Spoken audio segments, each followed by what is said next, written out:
Hello everyone, welcome to a new video. I have a very exciting shoe to try on for my session tonight. The reason I have the shoe is because I've been working at Run DNA in Adelaide, and I've been working there for the past month and will be continuing to over the summer. But today I had the great opportunity to try out the Mizuno Hyperwarp Pure. So this is a new shoe from Mizuno, and it's alongside two other racing shoes. This is the super light 5k 10k half marathon kind of shoe. There's the Hyperwarp Elite, which is the marathon shoe, which has a bit more stack height, and then there's another shoe, I can't really remember the name right now, but it is more of a training shoe. But I can't wait to try these on, so I'll go back home now and I will get ready for my session. A couple of things I didn't mention before. So these shoes are currently unreleased, and they are kind of a similar tier to, let's say, the Metaspeed Ray or the Adidas Evo Pro 1 and 2. So this is like a hyper shoe, you could call it. So it's $450, which is a lot, but the main thing is that it's ultra light. I don't know the exact specs, but I believe it's around 130 grams. Similar to the Metaspeed Ray and the Evo Pro. So yeah, super excited to try these out, and we'll see how they go. On to what the session will be. It is 4 by 6 minutes at sub threshold with 6 by 30 seconds on, 30 seconds off at the end.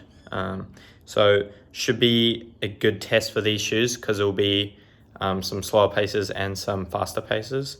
So let's get into it. We've lost dancing.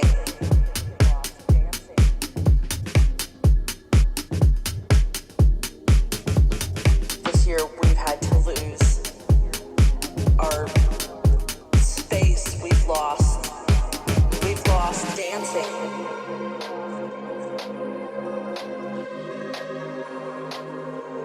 All these things that we took for granted.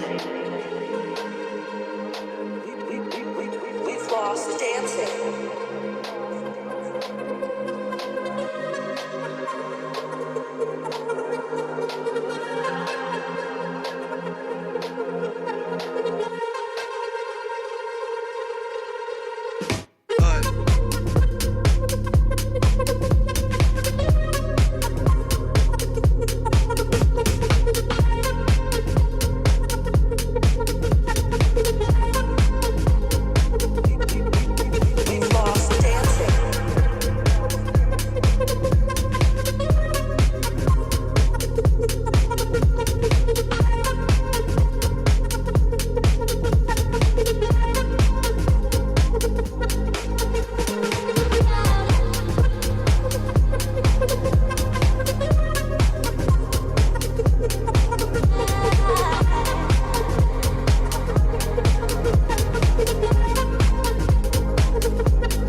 So that's the session done. It went pretty well. For these 6 minutes, I started off at 321 and went down to 318s for the last one. Felt good, felt controlled, and then the 30-second strides felt good, just turning the legs over at the end of the session. About the shoes, very interesting from Mizuno. They did feel great. I do like them. What I'll get into the review later on is one thing that I wish that they had, and one major issue that I have with the shoe. But I'll share those thoughts in the review, which I'll put on now. Okay, so now I'll dive into my thoughts on the Hyperwarp Pure. So just clearing up a bit of the specs, I think it's around 140 grams with either a 3 or 4 millimeter drop. So really low drop on the shoe, which is quite interesting. Another really important thing to know is that this is a size 10 and it fits me pretty much perfectly, whereas I'm usually a 9.5. So this does run half a size small. So if you were looking to buy this shoe, I'd definitely go half a size up. So how was it out there today on the session? Firstly, with the midsole, something that I haven't felt before, the foam's really light and airy, kind of feels like styrofoam. I would say the foam is comparable to the original Vaporfly, but it's a little bit less dense and a little bit more compressive. This one is full PEBA, so this is the lightest one out of the 3 shoes that Mizuno is releasing. And in between those 2 layers of PEBA, there is the smooth speed plate, so you can kind of see it a little bit on the medial side here. And I felt that it does do a pretty good job propelling you forward, combined with the rocker off the toes. So the main thing I love about the shoe is how lightweight it is. It's around 140 grams, I think, and it just feels like nothing on your foot. When I was doing both the threshold and the strides at the end, I could feel like I could pick my feet up really easily off the ground, which was a really nice feeling. And I wish more super shoes would be this lightweight, because it really is surreal. It feels like you're wearing nothing on your foot, and the upper helps with that, because it feels like it's just attached to your foot and kind of feels like you're running in bare feet because it's so light. I am a bit concerned with the low drop of the shoe, so I wouldn't take it for longer than 5 or 10K. This is pretty sure advertised up to half marathon, and I've seen some other people say they could take this for a marathon. I don't think so. Near the end of the session, my calves were getting a bit tired, so that's just one thing to keep in mind. I think this is definitely just for shorter distances. Coupled that with the lower stack height, as it is only 34 in the heel and either 31 or 30 in the forefoot. Now we'll move on up to the upper. Really stripped down upper. The tongue is paper thin. It has a fairly good fit. It's not amazing, but it does the job. And the main thing is that it's lightweight. I did put a lace lock on it, and that just kept me really secure and no real complaints there. So moving on to the outsole, I was taking some pretty hard corners today and had no problems. Felt really grippy, and I haven't tested it in wet conditions obviously because I've just done the one run, but I think it should hold up well. There's quite a fair bit of coverage here in the forefoot with some exposed midsole in the heel. But yeah, it felt like it did a pretty good job out there today. So overall, I really do like this shoe. The upper's good, the outsole's good, and so is the midsole.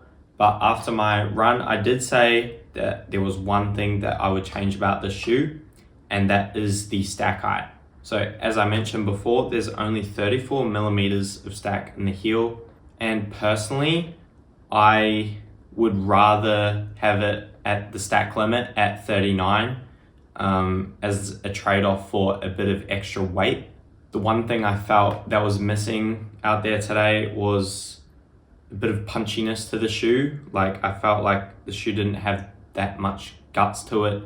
I think if they had added more foam to the shoe, it would make it more propulsive and more springy. Adding a few more mils in the heel, it'll add some grams, but I think increasing the drop to maybe 6 mils would be better for my calves, and it would just give the shoe that extra bit of punch.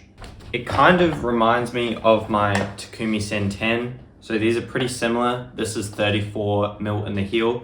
This is 33. Now this isn't a very fair comparison. Obviously the Hyperwarp is going to be better, but they do have some similarities. I feel like my ankles and calves are working kind of the same amount due to the lower stack.